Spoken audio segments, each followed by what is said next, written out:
وعلى آل محمد اللهم صل على محمد وعلى آل محمد اللهم صل على محمد وعلى آل محمد الله أكبر كبيرا والحمد لله كثيرا تكبير. جاهز. Asante Profesa Engineer, jazakallahu khair.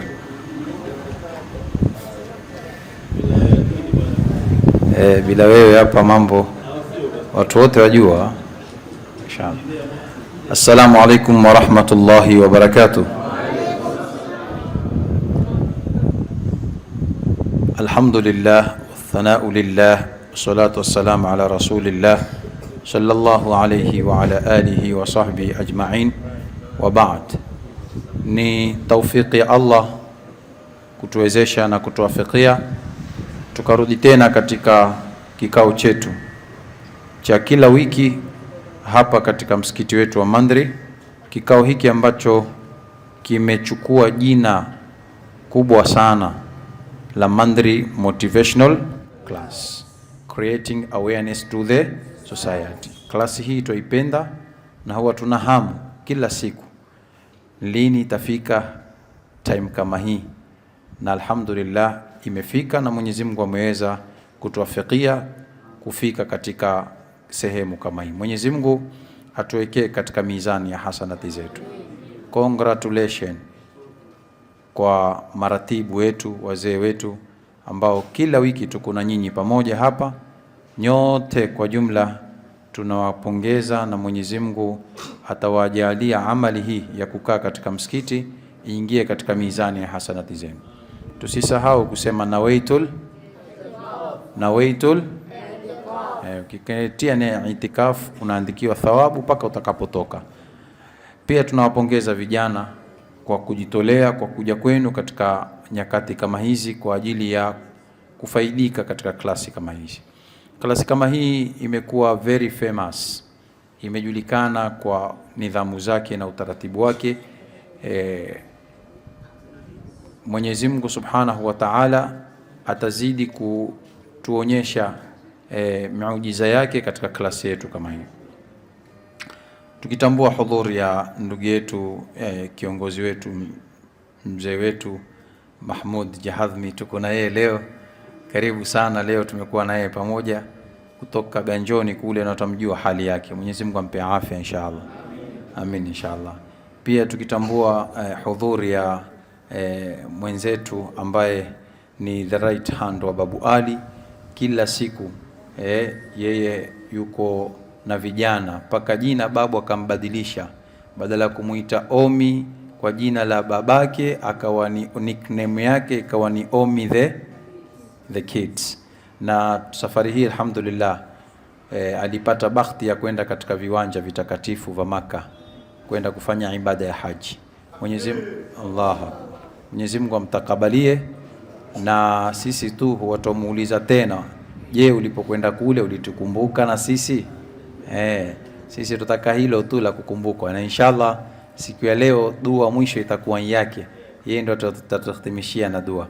Pia Engineer Ibrahim tuko naye pale, moja katika kamati ya Mandri Motivation, upande wa matayarisho ya matangazo na nini yote, yeye kama secretary wetu katika Mandri Motivation tuko naye pale engineer. Basi sitaki kuendelea sana, isipokuwa tu siku ya leo tumeweza kupata speaker mahiri sana, hodari katika uzungumzaji. Basi ukimwatia hii mic, basi adhani alfajiri taadhiniwa, wewe utafikiri kwamba bado tutaka aendelee. Si mwingine ni ndugu yetu Sheikh Abubakar Bausi. Sheikh Abubakar Bausi ni msomi wa dini na ni msomi wa sekula, na amewahi kuwa principal katika Istikama Secondary School wakati Istikama ilipokuwa ni Istikama ya Omar Sharif pale Istikama pale Fire. Yeye alikuwa ni principal pale katika Istikama Secondary School, na pia vile vile ni mwanaharakati wa da'wa katika misikiti mbalimbali hii Mombasa, kufanya khutba za Ijumaa, na mpaka sasa hiyo ni da'wa anaendelea nao. Na pia vile vile ni mwanaharakati wa kutetea haki za kibinadamu, haswa katika eneo la upande wetu wa Lamu Mashariki. Ukipata kuna lolote kuhusu Lamu Mashariki, basi utamuona na yeye pia yuashiriki pale katika kutetea zile haki zinazohusu jamii za watu wa kwetu. Mwenyezi Mungu amzidishie inshallah na amwekee katika mizani ya hasanati zake. Kwa hivyo leo tumepata speaker kama huyu, tumsikize, na mada ambao ametuletea leo ni athari ya kamari. Ni athari ya kamari. Mnajua kamari inaitwa kubeting au gambling. Hii maneno ya gambling hii iko vipi? Nyinyi mnajua vijana wengi wanafanya gambling. Kuna kijana mmoja hapa nikigusia kwa mukhtasar wa miaka 16 hapa mtaani Kibokoni, jirani yangu, amemaliza shilingi 48,000 ndani ya nyumbani kwao kwa kufanya hiyo gambling. Juzi ilipokuwa kuna mitezo ya PSG na nini na Arsenali, simu si yake, ni ya ndugu yake, pesa si zake, ni za ndugu yake, tena ndugu yake wa kike. Pesa si za kwenda kulipa fees na kufanya biashara, pesa zote zimeenda shilingi 48,000. Kwa hivyo hawa watoto, haya masala yanawatembelea, yamo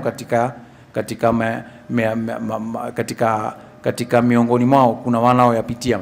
Kwa hivyo hili ni suala zito ambalo tulisikilize kwa makini. Mimi sitaendelea isipokuwa naomba kumkadimishia microphone chairman wetu Babu Ali, falyatafadhal mashkuran ma'adum. Soma Qur'ani ukapiga Qur'ani. Mwanzo soma Qur'ani. Leo tuna mwanafunzi wetu ameomba atusomee Qur'an, na sisi tuko katika motivation, tunampatia nafasi hii aweze kutusomea ma tayassara min al-Qur'an. Fadhal. Bismillah.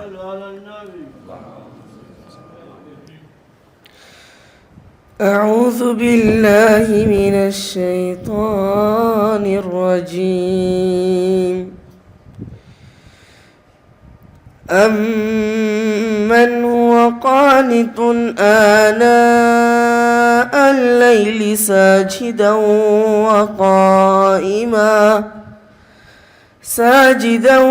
وقائما يحذر الآخرة ويرجو رحمة ربه. قل هل يستوي الذين يعلمون والذين لا يعلمون؟ إنما يتذكر أولو الألباب. قل يا عبادي الذين آمنوا اتقوا ربكم للذين أحسنوا في هذه الدنيا حسنة وأرض الله واسعة إنما يوفى الصابرون أجرهم بغير حساب.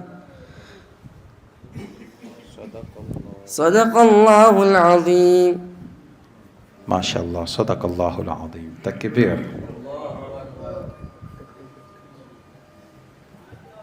Mashaallah, mashaallah, mashaallah. Mungu akuzidishie, Mungu akupe kheri kwa Qur'ani yako, mashaallah.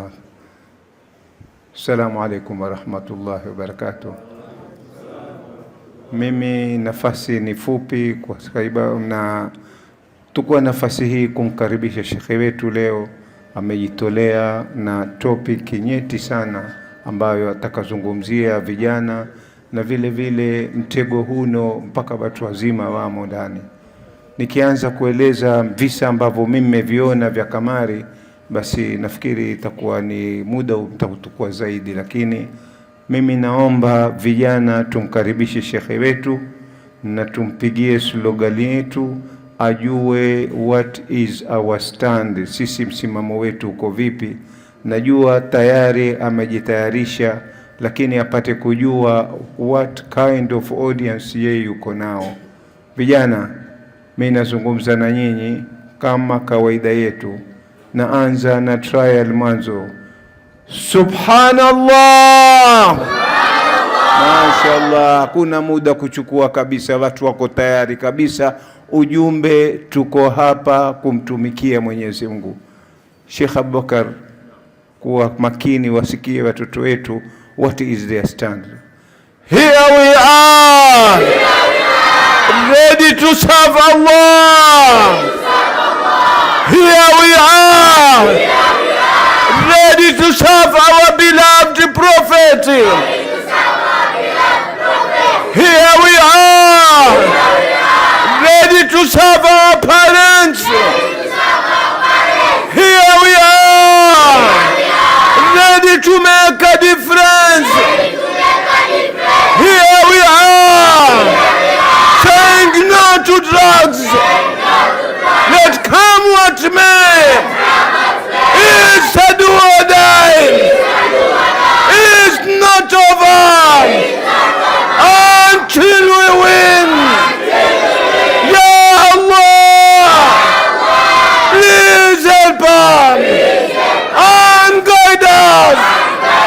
Takbir, takbir. Mashallah, mashallah. Tushafikia barabara. Message is clear. Vajua Allahumma salli wa sallim. Vajua sasa wazungumza na audience gani inshallah. Omi ibekiti hapa ndani.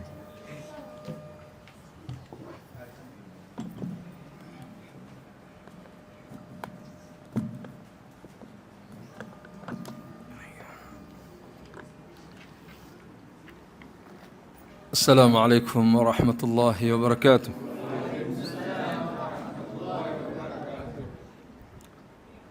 إن الحمد لله نحمده ونستعينه ونستغفره ونستهديه ونعوذ بالله من شرور أنفسنا ومن سيئات أعمالنا فإنه من يهده الله فلا مضل له ومن يضلل فلا هادي له أشهد أن لا إله إلا الله وحده لا شريك له وأشهد أن محمدًا عبده ورسوله أرسله بالهدى ودين الحق ليظهره على الدين كله ولو كره المشركون. أما بعد فأوصي نفسي وإياكم أولاً بتقوى الله تعالى وطاعته واعلموا أن المفازة للمتقين. اللهم يا رب اجعلنا من المتقين مخلصين لك الدين آمين يا رب العالمين. Baada ya kumhimidi Mwenyezi Mungu Subhanahu wa Ta'ala na kumsalia mtume wetu Muhammad sallallahu alayhi wasallam, السيد الآمر الناهي فلا أحد أبر في قول منه ولا نعم، هو الحبيب الوحيد الذي ترجى شفاعته لكل هول من الأحوال مقتحم. صلوا على نبيكم. Kwa hakika ni furaha kubwa ya kuweza kupata sharaf ya siku kama hii ya leo tukufu ya Ijumaa, kuja kukaa nanyi ndugu zangu, wazee wangu, watoto wangu, katika warsha wa kheri kama huu, katika buqa min buqa'i alkhair, katika kiwanda miongoni mwa viwanda bora vilioko katika ulimwengu, kama alivyosema Mtume sallallahu alaihi wasallam, khairu biqa'i al-ardh al-masajid, viwanda bora vilioko katika ardhi ya Mwenyezi Mungu Subhanahu wa Ta'ala ni misikiti. Na misikiti imecheza dauri kubwa sana katika tarikh, katika mabda ya dini yetu ya Kiislamu. Msikiti umefanya kazi kubwa sana, na natoa pongezi kwa lujna, wazee na nyote mlio katika hadhara hii kwa juhudi hii, ambapo ni juhudi adhim kubwa sana mbele ya Mwenyezi Mungu Subhanahu wa Ta'ala, na kwa taufiki yake Mwenyezi Mungu haya yote mnayoyafanya na kutumia wakati wenu kwa minajili ya Allah na mtume wake Muhammad sallallahu alaihi wasallam, basi bila shaka jaza yenu itakuwa katika mizani hasanatikum يوم القيامة. Kwa majina kamili, mimi naitwa Abu Bakar Bausi Adio, mzaliwa wa Lamu, Lamu Mashariki, katika kitongoji kimoja kilichoko katika sehemu hiyo inayoitwa Chundwa. Nimesoma kule marahil za ibtidai.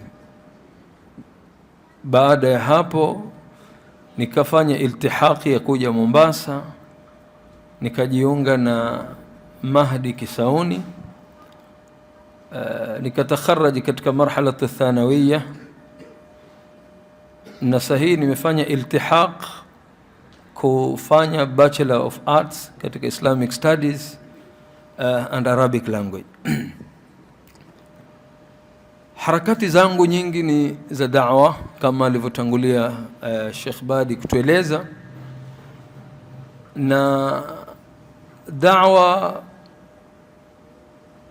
tumeitanguliza katika misikiti, katika madaris na katika vile vile secular institute, yani mashule.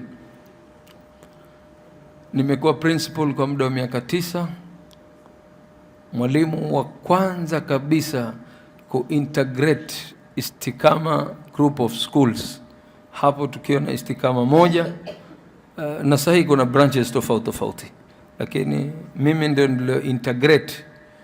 Nikisema integrate ni nidhamu damji, yani ni shule ambayo ilikuwa nataka mfumo wa dini uingie pale, nikatengeneza syllabus, walillahi alhamdu, mpaka leo inaendelea. Kwa utangulizi huo nataka nisende sana zaidi, ila nije katika lubul mawdhu' ambayo nimeandaa kwa minajili ya siku kama hii leo.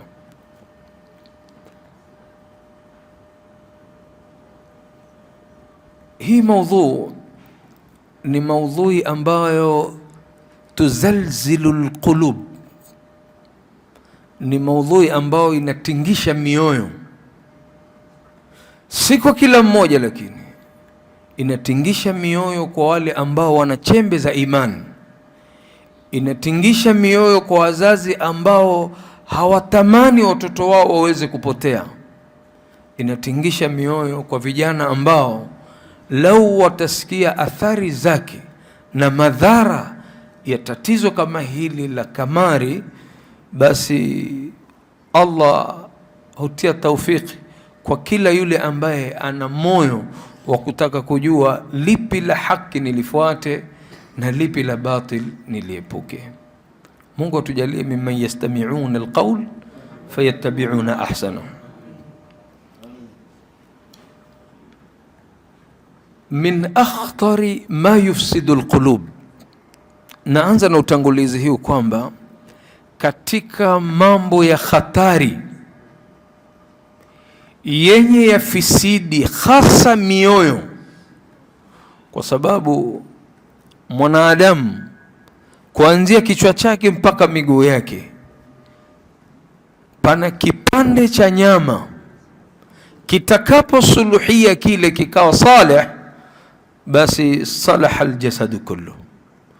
Wa idha fasadat, kipande hiko cha nyama kitakapoharibika kwa namna moja au nyingine, basi fasada aljasad kullu, mwili wa mwanadamu wote hauna maana tena katika ulimwengu. Sasa hatari iliyoko yenye kufisidisha huo moyo tunaozungumzia, na si kufisidisha kwa moyo peke yake, la, wayuhaddimu albuyut,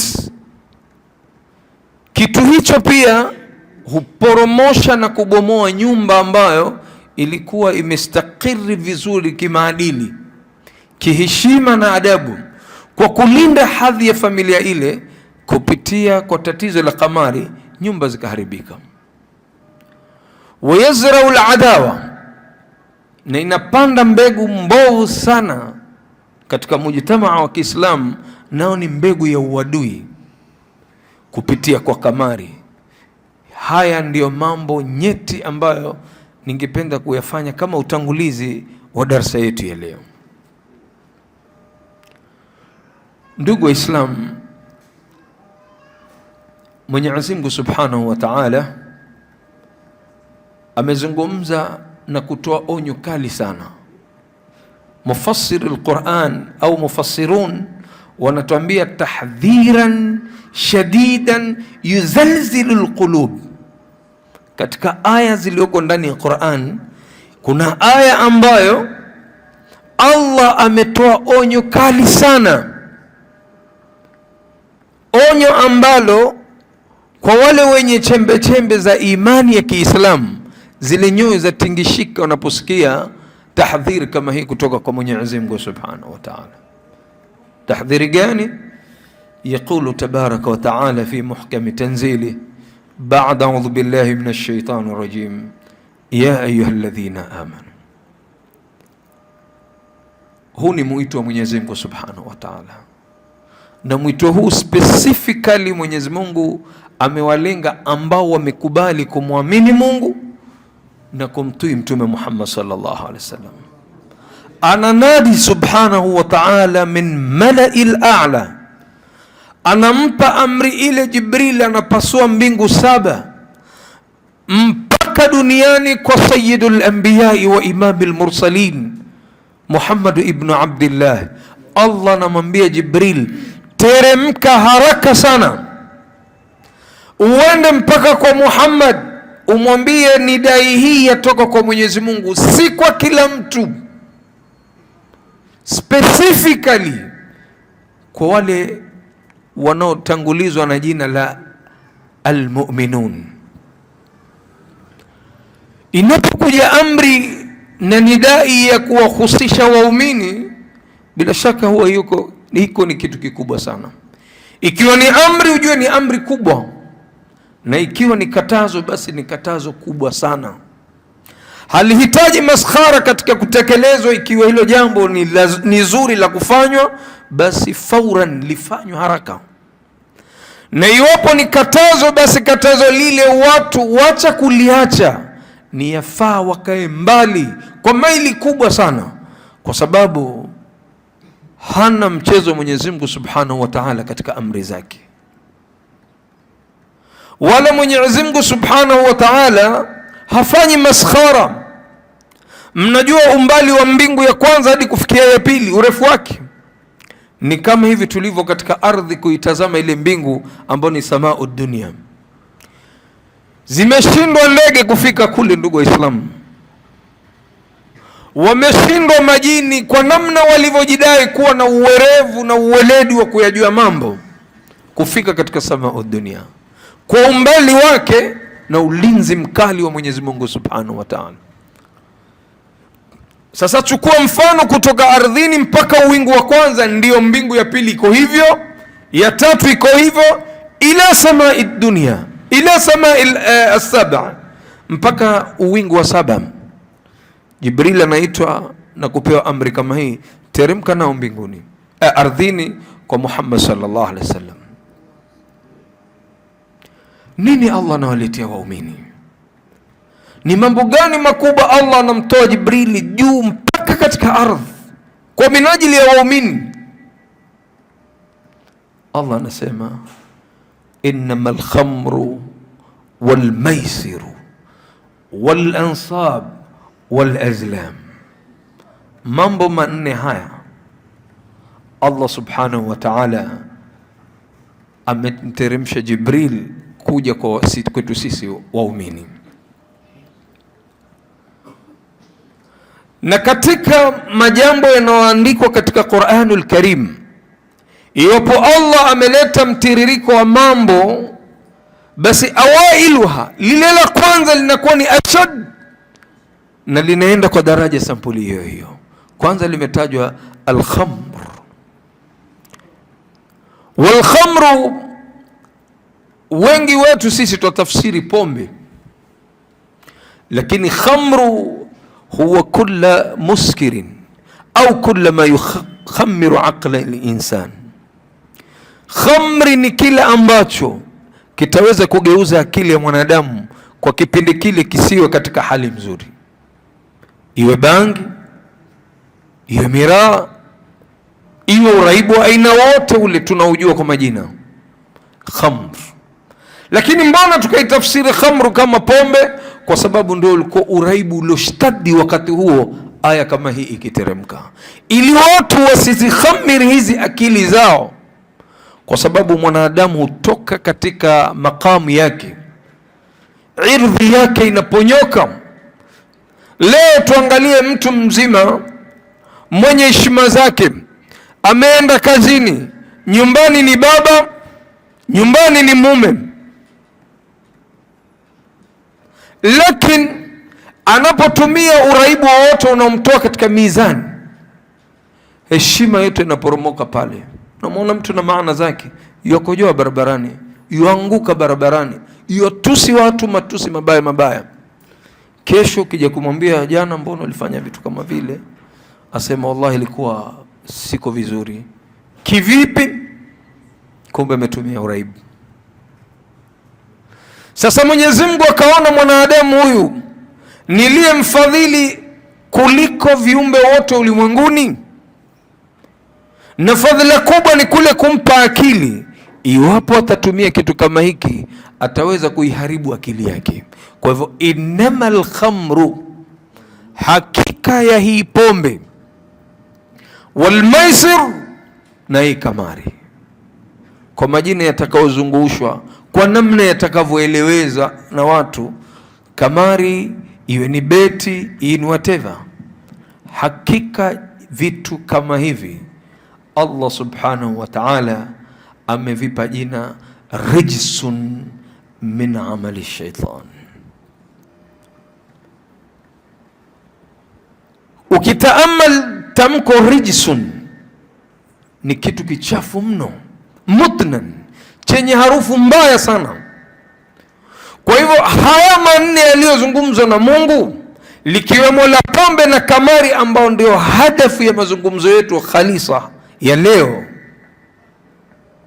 rijsun, yafaa mu'min alipo ajue kwamba hiki kitu ni kichafu, na uchafu huu sosi yake, asli yake, min amali shaitan, imetokamana na kazi ya shetani, yule aliyesema kwamba la aqudanna, nitatulia katika njia zao, niwapoteze mpaka niwajaze katika naru jahannam. Kwa hivyo uchafu huo umetokamana na kazi ya shetani.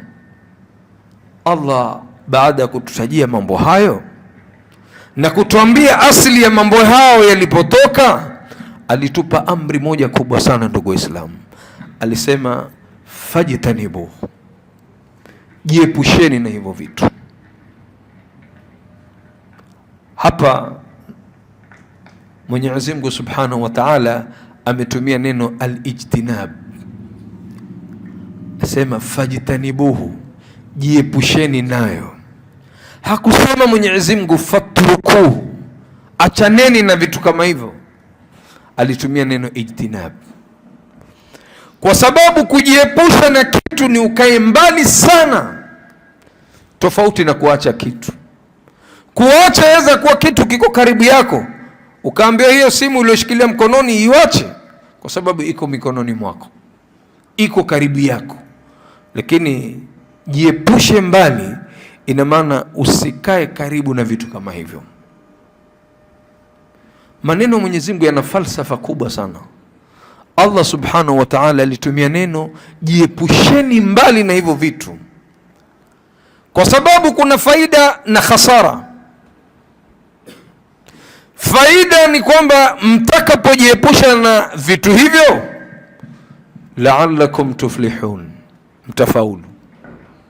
Wa bil'aks, kinyume, illa mtajtanibuhu, msipojiepusha na hivyo vitu, lan tuflihu, hamwezi kufaulu. Iwapo amri kama hii imekuja kutoka uwingu wa saba hadi ardhini, ya kwamba Muislamu muumini yoyote atakaye kuwa karibu, maana kujiweka mbali, nusiwe karibu na hivyo vitu, basi huyo yuko mbali sana na kufaulu, na hapo ndio hasara mwanadamu inapoanzia. Sallallahu alayhi wasallam asema, mtu yoyote yule, Muislamu yoyote yule, hadithi imepokewa na Abi Huraira, asema Muislamu yoyote yule atakayemwambia mwenzake njoo tucheze kamari, njoo tucheze kamari, faliyatasaddaq, kafara ya kosa hilo atoe sadaka. Hajacheza, ndugu Waislamu, hawajacheza kamari. Wewe tu umetamka kumwambia mwenzako njoo tubeti, kwa lugha ya leo, njoo tubeti. Kabla hata ya kubeti, Mtume sallallahu alaihi wasallam anakuambia kwanza, kafara hilo tamko tu peke yake, usipotoa sadaka wewe umepata dhambi kubwa sana kwa Mwenyezi Mungu Subhanahu wa Ta'ala. Angalia uzito wa kamari vile ulivyo kwa mizani ya mantiki ya Mwenyezi Mungu na Mtume sallallahu alaihi wasallam. Si kucheza hapa, tuko katika lugha ya kuambizana tu, njoo tubeti. Kafara ya kosa hilo ili uweze kusamehewa ni lazima utoe sadaka. Kusema tu, je, ije kucheza, fahuwa a'zam inda Allah, huwa ni jambo kubwa sana kwa Mwenyezi Mungu Subhanahu wa Ta'ala. Ndugu Waislamu, kwa hakika wataalamu wamefanya utafiti katika swala hili, na hawakufanya sehemu nyingine utafiti wao. Walijidhatiti akili zao, khibra zao, fikra zao katika jiji la Mombasa.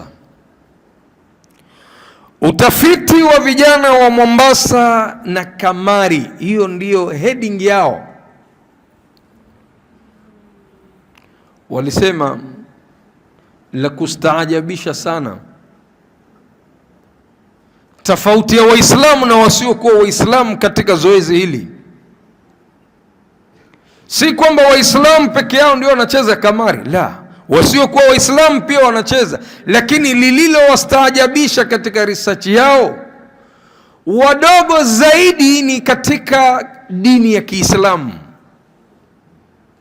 Yani waliojiingiza katika jambo kama hili wengi ni watoto wadogo, na wakubwa wapo, lakini katika upande wa Kiislamu wadogo ni wengi zaidi kuliko watu wazima. Sisemi kwamba wazee hawachezi kamari, wanaingia katika mchezo huu, mababa, mamama, lakini utafiti ukaeleza kwamba watoto wadogo wao wako katika asilimia kubwa zaidi kuliko watu wazima. Takwimu hii ikashangaza mpaka kutaka kujua kilichowapelekea hawa watoto kuingia katika zoezi hili bovu, zoezi ambalo Mtume sallallahu alaihi wasallam katika hadithi nyingine, mwili wowote wa mwanadamu utakaokuzwa kwa kipato kisichokuwa cha halali, huo ni katika naru jahannam, na moja ni kupata tumo lako kupitia kwa zoezi bovu kama hili la kamari. Sababu kuu katika utafiti wao, vijana wakaelekeza mashtaka kwamba ukosefu wa kazi umetupelekea sisi kufanya au kuingia katika kamari. Sababu ya pili walioipata ni kwamba kuna urahisi wa simu. Leo simu za thamani unaweza kuwa na 1400 ukachukua M-Kopa na ukafanya vitu vako, na ukastaajabu wewe kama mtu mzima, kijana amechukua simu 1040 alafu anakuambia dedi, simu nishaimalizia deni lake. Alipata wapi pesa? Hajapata ajira wala hana income ya kipato chochote anachokipata. Kumbe aliingiza tu shilingi zake 3000-4000 akachukua M-Kopa simu, akaanza kubeti. Kwa bahati mzuri pengine akafaulu kupata fedha ziada, akalipa deni kama ile, akabaki ana simu kubwa, wewe mzazi wake hauna. Mengine sasa yaliyozidisha katika shindikizo hili ni matangazo ya betting. Ukifungua hata kutaka kusikiliza darsa ya Kiislamu, utaona matangazo ya ads. Kwanza imekuja beti, spoti, na whatever katika yale mambo yanayopatikania kwenye mitandao. Lakini kubwa zaidi likawa ni shinikizo la marafiki. Ikawa watoto wamekuwa na raghba kuona wenzi wao, jamaa anaulizwa babako akakunulia simu, akasema la, nilipata tu 2,000-3,000 wakati wa Idi, nikanunua M-Kopa, nikafanya betting zangu, hii simu nimeinunua na jasho langu. Anahesabu beti kwamba ni jasho lake. Ndugu Waislamu, katika utafiti huo, je, mnajua utafiti wa maeneo ya pwani yaliyoathirika zaidi na jinamizi hili? Wallahi ni masikitiko makubwa sana. Utafiti wa kwanza, watoto waliokithiri katika beti ni Old Town.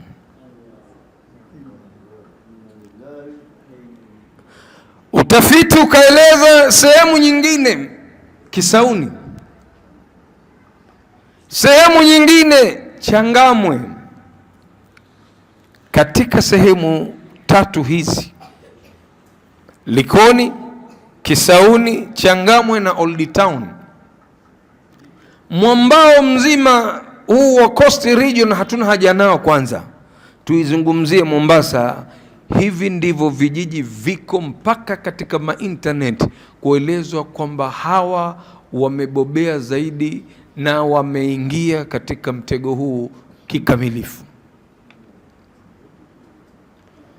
Tukikaa katika hali ya kuangalia suala hili bila kuwa na mtazamo wa kuangalia malezi kwa watoto wetu, wallahi inatusababisha hawa watoto kuharibika kwa nyanja tofauti tofauti. Mtume sallallahu alayhi wasallam alitusisitiza sana sisi kuadibisha watoto wetu malezi mazuri. Adibu auladakum, wafunzeni watoto wenu adabu. Kwa kipimo hiko wengi ufeli sisi katika kuwaelimisha watoto wetu kwa mazuri kuyafanya na maovu kuyaacha. Ukikimbilia ili mtoto wako afanye zuri kwa sababu ya ukali wako, badali ya kumuingizia moyo wa kufanya, itaingia hofu ya kufanya katika hadhara yako. Wa inda ghiyabik fala yubal, ukiondoka hakuna kile ulichokiagiza kifanywe kinaweza kufanywa, kwa sababu uslubu wa kuyakataza na kuyaweka vizuri yale malezi ya kumstructure mtoto katika suluku nzuri yalianza na rahba. Rahba ni ile hofu kwamba kitu fulani hufai kufanya, basi unaambiwa kwa ukali. Hakuna kubeti unapiga mtoto kwa mafimbo, si uslubu. Uslubu ni kukaa kumpa mifano hai madhara na khasara ya mambo kama haya. Ndio ambiwa hata katika kuidhisha mtu yoyote hakuna aliyekuwa jabari kama Firaun, lakini Musa alipoambiwa kwenda kuzungumza naye aliambiwa faqul lahu qawlan layyinan, mwambie maneno laini. Asa huenda katika kule kuzungumza kwako, ile expression yako ya kumzungumzia itakapokuwa billati hiya ahsan, kwa njia iliyo bora zaidi, faqul lahu qawlan layyinan. Sasa faida yake yatadhakkar, unapomwambia kwa uslubu mzuri ataidhika ule mtu, wayakhsha, na ataogopa juu ya ile tahadhari uliyompa. Bila aksi, iwapo utatumia uslubu mwingine tofauti na huu tulioelezwa na Mwenyezi Mungu Subhanahu wa Ta'ala, natija yake itakuwa ni fashila, ni kufeli na haitozaa matunda yoyote.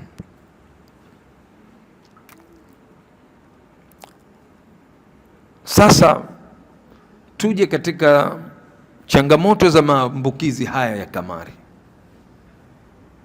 Mbona Old Town iwe nambari moja katika mwambao wa pwani au katika sehemu yetu ya Mombasa, kuwa inatajika kwa sifa ambayo wengi hatutoridhika nao, iwapo watoto wetu wataingia katika hali hiyo. Mimi na wewe pengine tutaulizana, lakini mwanangu hana simu.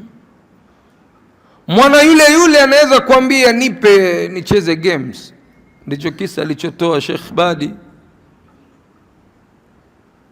ya mtoto aliyechukua simu ya dada yake. Hakumwambia nipe mimi ni bet. Sister, nipe simu na mimi nicheze games. Na wengi tunafanya hivyo. Ni watoto wataka kucheza game, watu wanapeana simu zao. Kumbe kuna game nyingine khatira ya kupotosha watoto wetu katika maadili bora tuliowekeza na Bwana Mtume Muhammad sallallahu alaihi wasallam. Sasa marhala ya kwanza, wachambuzi wa suala kama hili walisema ni marhalatul fudhul wa tajriba, curiosity stage, hatua ya udadisi na kujaribu. Mwanzo anaanza hivyo, anadadisi, anaona wenzake, vipi mpata wapi simu? Nimepata kwa sababu ya kubeti. Na tatizo hili laja kwa kasi mno. Leo tarehe 10 ngapi leo ya kizungu?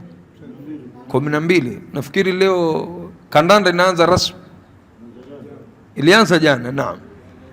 Utaona sasa mfumo wa beti sasa ndio utachukua nambari kubwa sana kwa mujitamaa wetu wa Kiislamu. Sasa maambukizi yanaanza katika hatua ya udadisi na kujaribu. Kijana huanza kwa kucheza mara chache, si kila wakati. Amepata kisimu, amechezea kidogo, anaenda zake. Kwa mwanzo wa kuanza huona ni kama burudani, na katika hali ya kumdadisi unapata wabeti pia wewe. Anajaribu tu. Mara nyingi huanza kwa pesa kidogo, lakini hatari yake hapo ndipo anapoanza kujenga tabia bila kujua. Sasa atakapoanza katika tajriba hiyo, kuna stage ya pili ambao kwa lugha ya Kimombo wenyewe wanaita initial wins, marhalatul arbahul ula. Sehemu hiyo ni hatua ya ushindi wa kwanza. Ameweka 100 au 1000, ghafla tu anaambiwa umeshinda 10,000. Initial win. Amefanya kujaribu. Tuanze na stage ya kwanza, ni tajriba ameanza. Baada ya kuanza, ghafla akaja akapata ushindi. Anaweza kushinda mara chache mwanzoni, mara anashinda hivi, mara anashinda hivi. Hii humfanya aamini kwamba kamari kumbe ni rahisi sana. Huongeza matumaini ya kupata pesa haraka. Hatari iliyoko sasa kwa stage hii ya pili, ubongo wake sasa huanza kuhusisha kamari na mafanikio, kwamba kumbe ukitaka kufaulu, uko mwani, huna fedha, ingia tu wewe, tafuta shilingi 100, 200, una bet 100, umepata 1000, 500, unaitumbukiza tena, unasonga mbele 1000, unapata 10,000, 2000, 3. Sasa dopamine ya mwanadamu sasa, kulingamana na magnetic mind yake vile ilivyo, inampa mvuto kama smaku ya kwamba kumbe hapa pana manufaa makubwa. Na wengine kujilaumu, wallahi ningejua kitambo, ingekuwa mimi tajiri kitambo. Ikiwa jana tu nimeweza kupata 10,000, 11 kwa kusema baina ya Arsenali na Manchester, Arsenali itapita, nikibahatisha, na naam, Arsenali ikapita, nikawekewa 1000 zangu 11. Yuzayyinu lahumush shaitan a'malahum. Shetani anajaribu kuwapambia Waislamu na waumini walioitwa na Mungu Subhanahu wa Ta'ala ili wakae mbali na vitu kama hivi. Sasa kazi yake kubwa shetani ni kumpambia huyu mwanadamu mpaka aone hili jambo kumbe ni jambo kubwa sana. Mtoto au mtu mzima aliyeingia katika tajriba hiyo anaanguka katika sehemu ya tatu nyingine, ambao kwa lugha ya Kimombo wengine wao wanaita increasing involvement, marhalatu tatawur atawarrut. Manake increasing involvement ni kwamba ilikuwa nimeanza mara nafanya mara nisifanyi, kumbe hali mzuri, sasa motisha umemwingia katika kufanya hiyo. Hiyo ni hatua ya kujihusisha zaidi na zaidi katika kufanya mambo kama hao. Anaanza kuweka beti mara kwa mara, tofauti na pale mwanzo. Pale ilikuwa ni muda mchache anafanya na achilia. Sasa ishamuingia katika ubongo wake, ishaingia katika damu yake, kama vile uraibu unavyomuathiri mwanadamu katika kiwiliwili chake. Anaongeza kiasi cha pesa, ilikuwa kiweka 100, sasa amekuwa chopa, sasa anaanza kuongeza kiwango cha pesa. Afuatilia mechi kila siku kwamba hapa kumbe pana mambo mazuri sana ya kusaidika.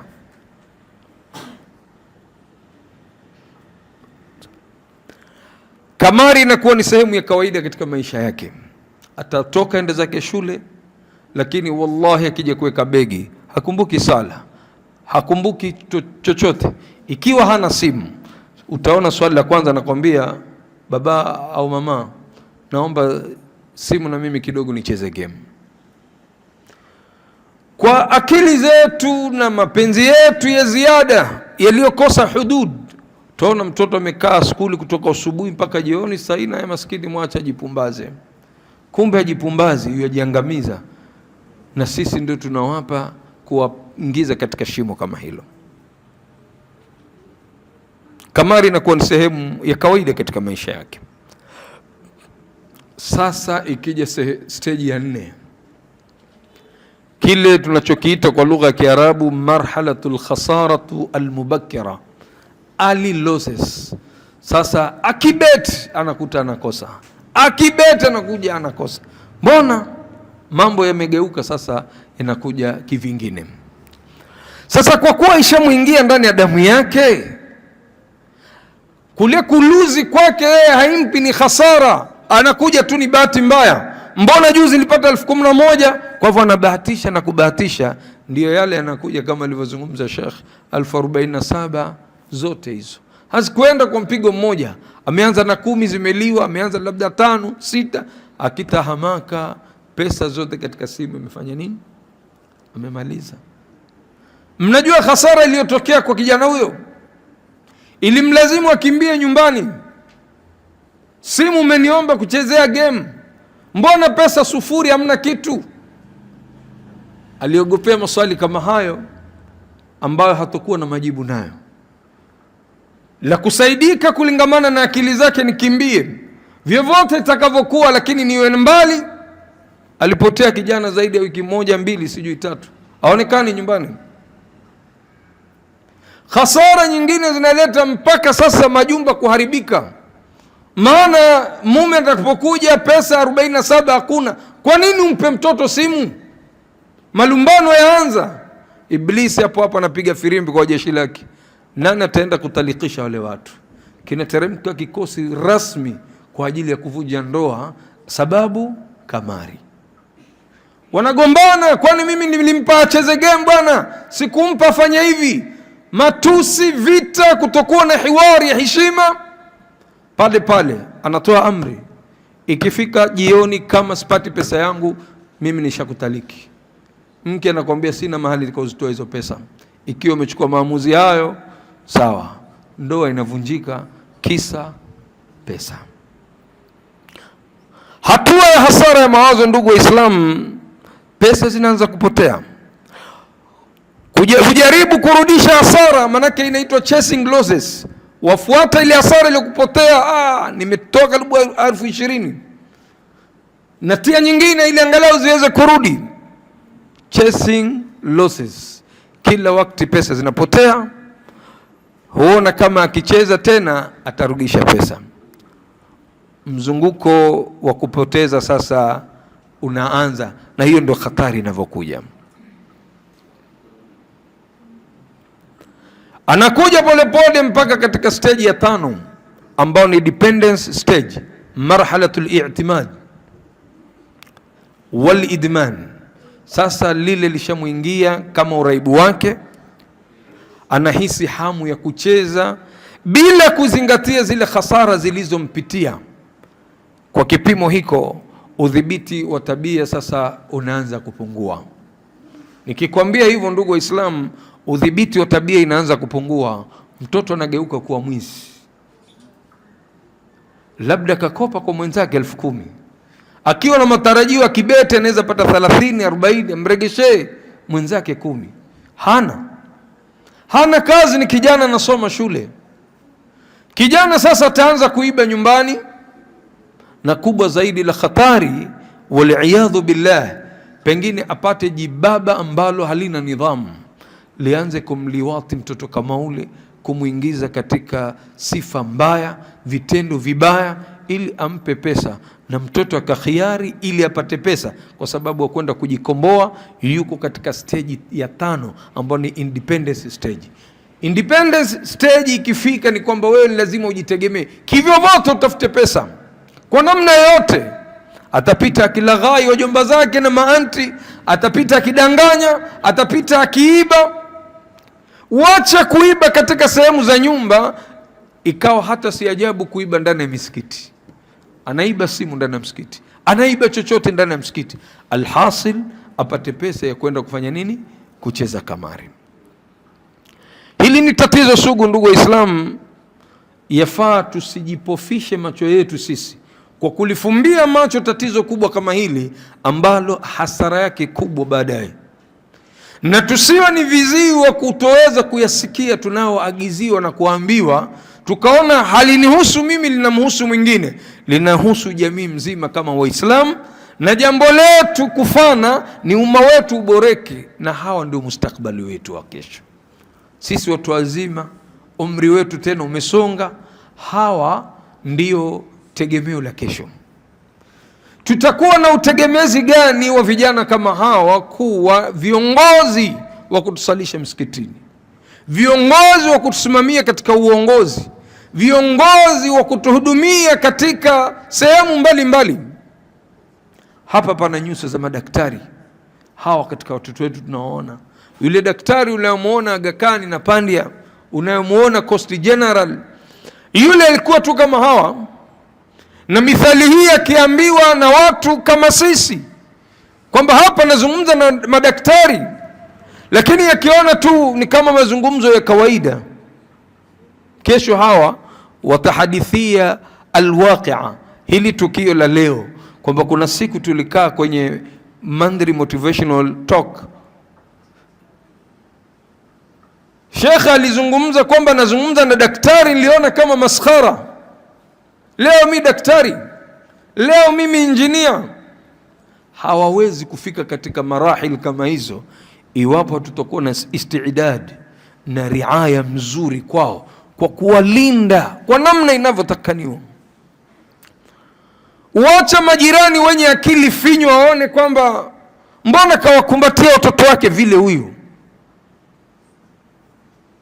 Wacha waseme hivyo. Kuna watu wengine wanaachilia mikono yao ya masulia kwa minajili ya kusemwa na watu. Mmoja kati ya wazazi agombana na mkewe. Vipi umwachie mtoto mdogo simu? Aambiwa wewe wataka majirani wanielewe vipi mimi? Watoto wote wa jirani kila mtoto ana simu. Wetu awe hana, wamtie unyonge. Kwa kuchelea hilo anabwaga mikono chini, anaambiwa mtoto apewe simu. Kumbe anaangamia kupitia kwa simu kama zile. Ndugu wazee na vijana, sisi tuko katika karne ambayo iko na changamoto kubwa sana. Changamoto, mzazi atajitahidi kwa kadri alhal kumdhabiti mtoto wake, lakini upbringing ya community ikawa inatishia. Washindwa kumweka mtoto ndani ya nyumba, mtoto wa kiume au mtoto wa kike. Unataka naye ajumuike na wenzake, afungue akili yake, lakini kulingamana na albia alfasida, mazingira maovu yalivyo katika miji yetu leo, utamtoa mtoto wako kumtuma dukani, barabara mzima naopita hii anapata ni wahuni tu wamejazana, wanakula miraa, wanavuta bangi. Sawa, mwanao havuti, lakini angalia lile somo wanalolisoma wale watoto, angalia bia anaoinukia nao yule mtoto. Ulamau tarbia wanasema daftari 200 iliyoandikwa malezi ya vijana hayafalii kitu kuliko darsa la mtoto kuona na macho yake. Kaa na mwanao mwambie swali 1000 mara, lakini ikiwa hapati qudwa kukuona wewe uko katika mstari wa mbele juu ya lile unalomwambia, basi naye hatoweza kuiga na kufanya vile unavyomwambia kulingamana na aqwal. Kwa hivyo alqaul wal amal lazima zitembee parallel.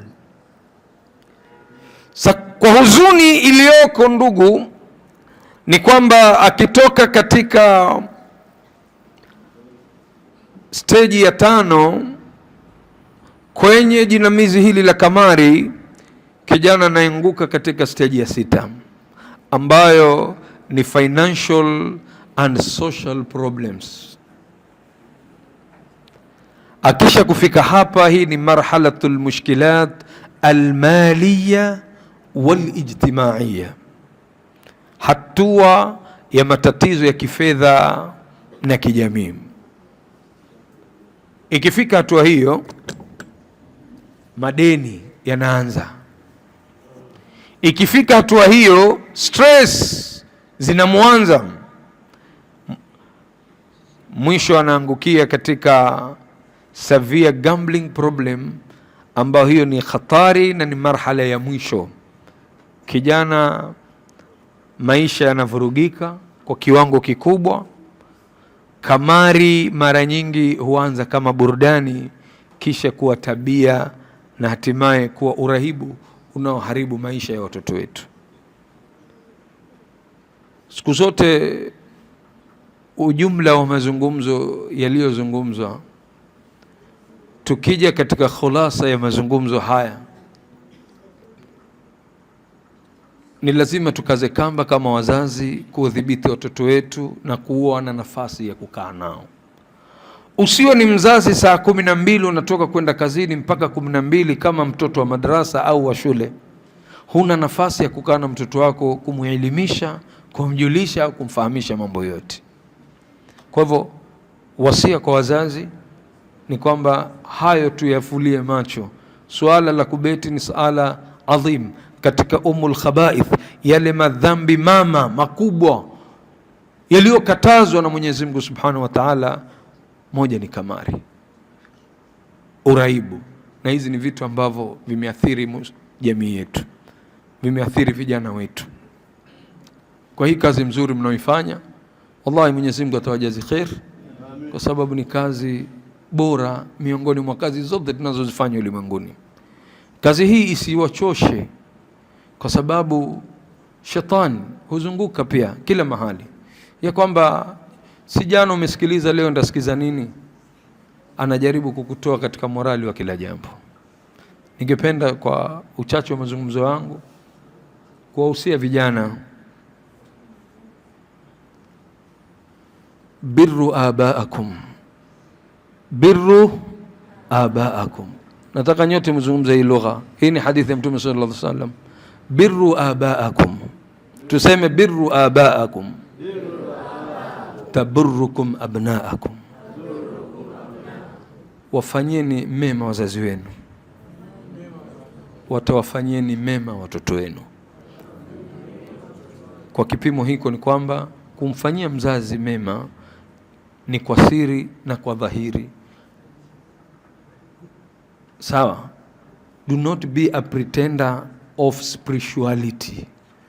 Usiwe ni mtu wa kujifanya katika kuonesha wazazi wako kwamba wewe uko very spiritual katika mambo ya dini kwa njia ya kumdanganya.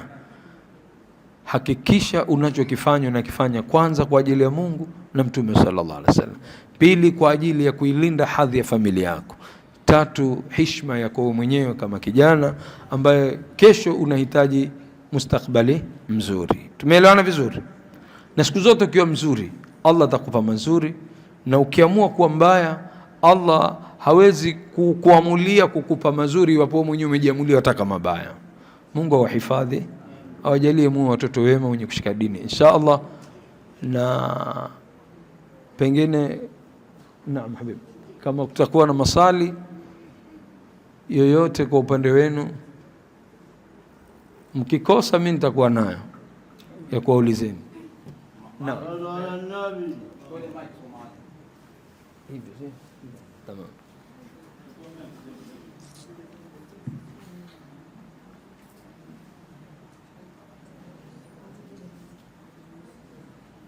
Assalamu alaikum. Wakati umeenda sana, tuangalie masuala mawili inshallah au matatu kwa kuchunga wakati inshallah. Nani atakuuliza swali? Tafadhali.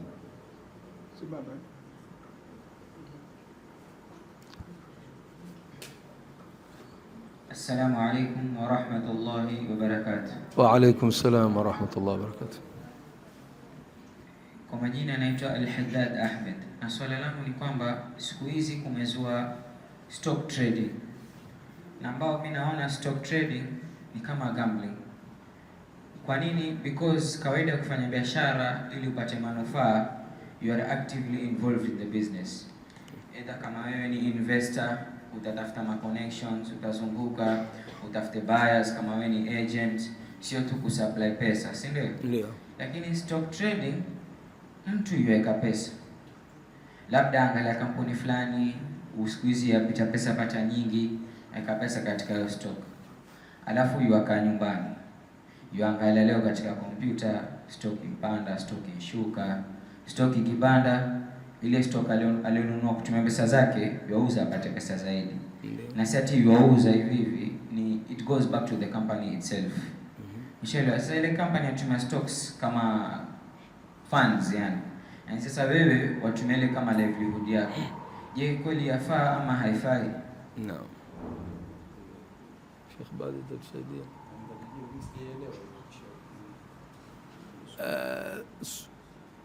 Kijana, hebu lifafanua swali lako. Short yani, kuna watu wanaosema yafaa. Lakini stock, when you buy, you're not actively involved in the business. Wewe wanunua. Sawa? Alafu ukishanunua, waangalia, je, yapanda ama ashuka. Kama ile betting naona sijui aviator, wao wana ndege yapanda ashuka, sijui ndege ikipanda pesa. Ile stock pia ni hivyo hivyo. There's like a line or graphical representation ambayo inaonyesha leo stock impanda, kesho stock inshuka. Wewe kazi yako mkuweka pesa, kutoa, kuweka pesa, kutoa, kuweka pesa, kutoa. Umefahamu ustadh?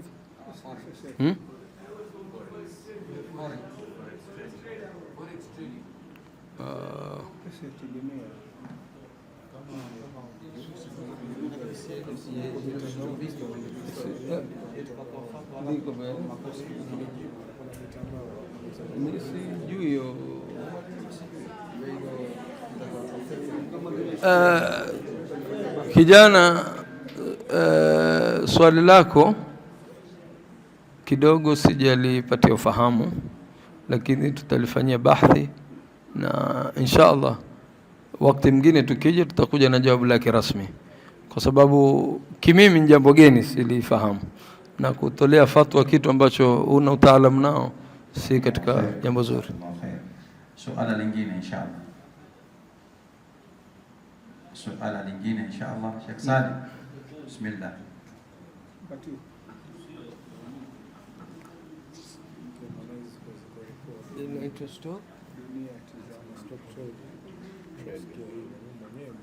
نعم شيخ أبو بكر السلام عليكم. وعليكم السلام ورحمة الله وبركاته. الله خير. Sababu na safari na kwa swali langu kuuliza kuhusu mambo ya shares, kununua shares, kununua kama alivyosema huyo kijana, ni mambo kama hiyo mambo ya stock. Naam. Sasa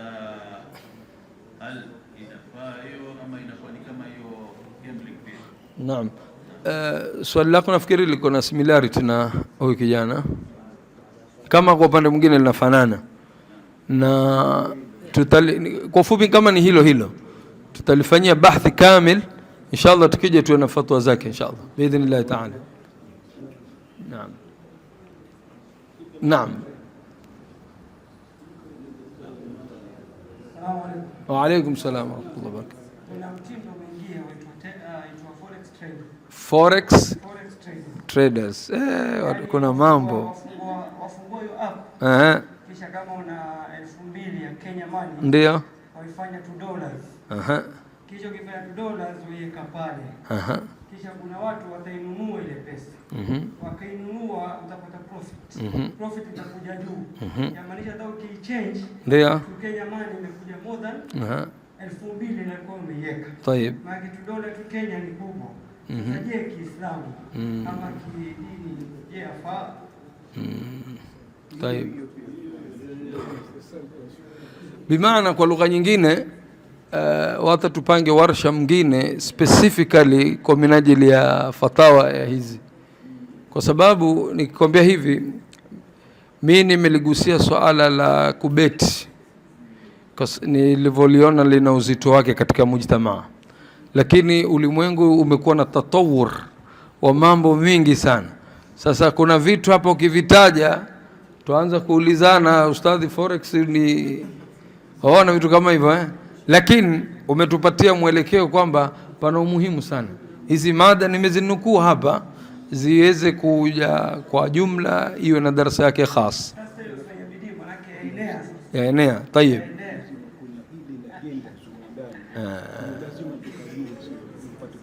aiwa, kwa kifupi lazima kuna hidden agenda juu ya hizi vitu, na kwa Muislamu yafaa masala kama haya ayafanyie uchunguzi zaidi katika hilo.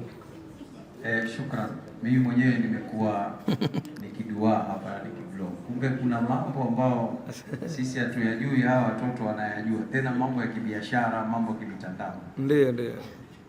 Sheikh Omar hapa anambia hayo maneno mapia nimeanza kuasikia. Alhasil ni kwamba kwa bahati nzuri leo nimekuwa Baluchi, na wakati na swali pale tukakutana na mmoja tuliosoma naye katika masomo ya Lamu Riyadh, alafu akaenda Brunei akafanya degree, akafanya na master degree upande wa Islamic Banking Financial. Huyu nimezungumza naye mimi nikamwambia, bwana tukuhitaji katika motivation.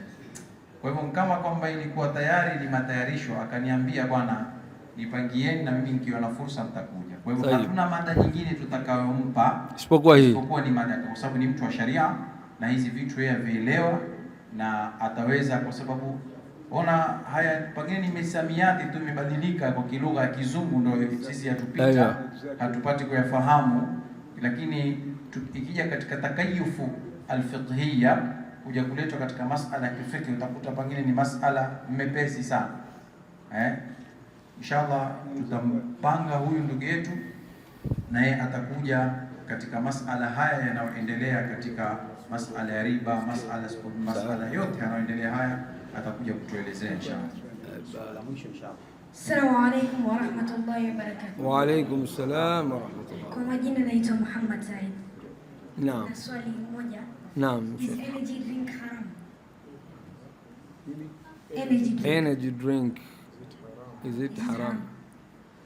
Bidhabti, energy drink ni kuangalia zile ingredients zake. Katika zile ingredients ndio tutajua ni vitu gani vimewekwa mle ndani, kupitia kwa kuangalia zile ingredients. Lau kama kuna kitu ambacho kinyume na dini yetu, mutlaqan itakuwa hakiko sawa, na lau ingredients zake zitakuwa ziko sawa kwa mujibu wa sheria zetu, si kitu ambacho ni haramu. Wajua mambo ni mengi, kuna hata ma Red Bull na vitu vingine, lakini Waislamu katika masala ya vinywaji lazima tuwe makini sana kuangalia vinavyotumika kutengeneza vile vinywaji, ndio vitatupatia mwelekeo hichi kitu kiko katika njia mzuri au katika njia ambayo si mzuri. Ahsant, barakallahu fik. Tayeb, shukran Sheikhuna katika lecture hii ya kuhusu suala zima la kamari. Suala zima la kamari, Mwenyezi Mungu Subhanahu wa Ta'ala alipomteremshia Bwana Mtume Muhammad sallallahu alaihi wasallam aya ya kuharamisha kamari, mwisho akamwambia fajitanibu, iepukeni. Kisha aya ya pili inayofuatia Mwenyezi Mungu akasema fahal antum muntahun, je, mutakoma? Kwa hiyo kamari ni kitu kichafu, kiovu, ambacho vijana wetu mushtuke nacho kwa namna yoyote, hufai na ni katika madhambi makubwa ukifanya kamari. Mwenyezi Mungu atuhifadhi na machafu haya. Amin. Inshallah Taala, wakati umeenda sana.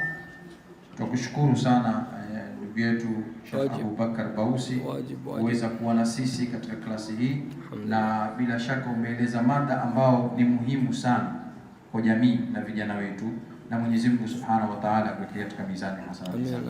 Kwa kuwa wakati umeenda sana na ni wakati wa swala, inshallah Taala tunaye Alhaj hapa Sheikh Omar.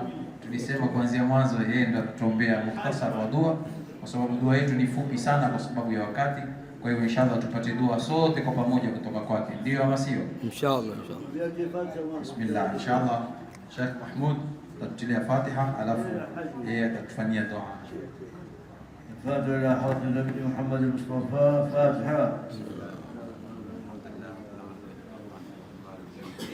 إياك نعبد وإياك نستعين اهدنا الصراط المستقيم صراط الذين أنعمت عليهم غير المغضوب عليهم ولا الضالين. ربنا آتنا في الدنيا حسنة وفي الآخرة حسنة وقنا عذاب النار. ربنا ظلمنا أنفسنا وإن لم تغفر لنا وترحمنا لنكونن من الخاسرين. يا ذا الجلال والإكرام أمتنا على دين الإسلام. يا ذا الجلال والإكرام أمتنا على دين الإسلام. يا ذا الجلال والإكرام أمتنا على دين الإسلام. صلى الله على سيدنا محمد وعلى آله وصحبه وسلم. الحمد لله رب العالمين. ربنا انفعنا بما علمتنا، رب علمنا الذي ينفعنا، رب فقهنا وفقه أهلنا وقرابات لنا في ديننا.